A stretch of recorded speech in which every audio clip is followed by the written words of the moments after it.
ಇನ್ನೊಂದು ಕಡೆ ಅಬಕಾರಿ ಸಚಿವ RB ತಿಮ್ಮಾಪುರ್ ಅವರು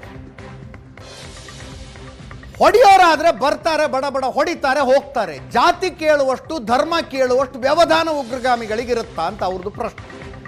ಅದರ ಜೊತೆಗೆ ಅಕಸ್ಮಾತ್ ಧರ್ಮ ಕೇಳಿಯೇ ಹೊಡೆದಿದ್ರು ಅಂತಾನೆ ಇಟ್ಕೊಳ್ಳಿ, ಆಗ್ಲೂ ಅದನ್ನ ಧರ್ಮಕ್ಕೆ ಹಚ್ಚಿ ರಾಜಕೀಯ ಲಾಭ ಮಾಡಿಕೊಳ್ಳಬಾರದು RB ತಿಮ್ಮಾಪುರ್ ಅವರು ಹೇಳಿದ್ರು.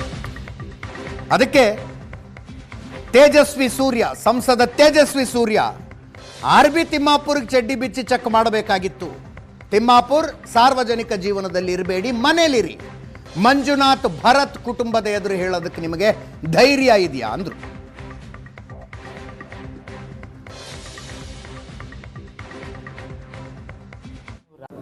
ಯಾರು ನೀವು ಹೊಡೆದು ಓಡಿ ಹೋಗ ಜಾತಿ ಕೇಳ್ಕೊಂಡು ಹೊಡೆಯೋಕ್ಕಾಗತ್ತೇನ? ನೀನ ಪ್ರಾಕ್ಟಿಕಲ್ ಇದು ಯೋಚನೆ ಮಾಡಿ.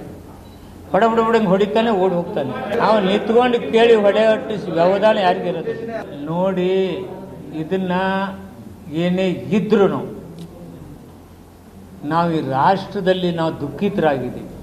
ಅದನ್ನು ಧರ್ಮಕ್ಕೆ ಹೋದ ಹಚ್ಚಿ ಅದ್ರ ಲಾಭ ತಗೊಳ್ಳುವಂಥ ಹುನ್ನಾರ ಏನು ನಡೀತಿದೆ, ಇದು ಆಗಬಾರ್ದು. ಒಂದು ವೇಳೆ ಅವ್ರು ಹಂಗೆ ಆಗಿದ್ದಾಗೂ ರಾಜಕಾರಣ ಮಾಡಲಾರ್ದೆ ದೇಶ ಗಂಡಾಂತರದಲ್ಲಿ ಎದುರಿಸಬೇಕಂತಕ್ಕಂಥ ಭಾವನೆ ನಮಗೆ ಬರಬೇಕು. ವಿನ ಅದನ್ನು ಎತ್ತಿ ಹಾಕೊಂಡಿದ್ದೇನು ಧರ್ಮ ಅನ್ನುವಂಥದ್ದು ಏನು ನೀವು ರಾಜಕೀಯ ಬಳಸ್ಕೊಳಕ್ಕೆ ಹೋಗ್ತಾರೆ, ಅದು ತಪ್ಪತ್ತೆ.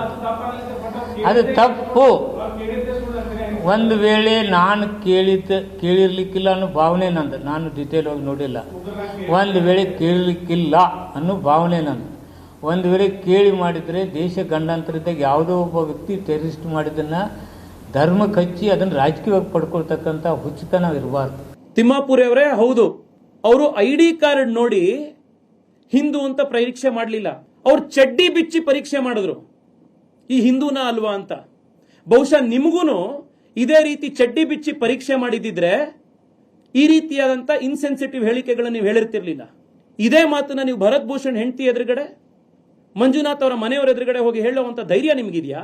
ಈ ರೀತಿ ಮಾತನಾಡುವಂತವರಿಗೆ ಸಾರ್ವಜನಿಕ ಜೀವನದಲ್ಲಿರುವಂಥ ಮರ್ಯಾದೆ ಕೂಡ ಇಲ್ಲ, ಸಾರ್ವಜನಿಕ ಜೀವನದಲ್ಲಿರುವಂಥ ಯೋಗ್ಯತೆ ಕೂಡ ಇಲ್ಲ. ಅಂತವ್ರು ರಿಸೈನ್ ಮಾಡಿ ಅವರು ವೈಯಕ್ತಿಕ ಜೀವನಕ್ಕೆ ಹೋಗಬೇಕು.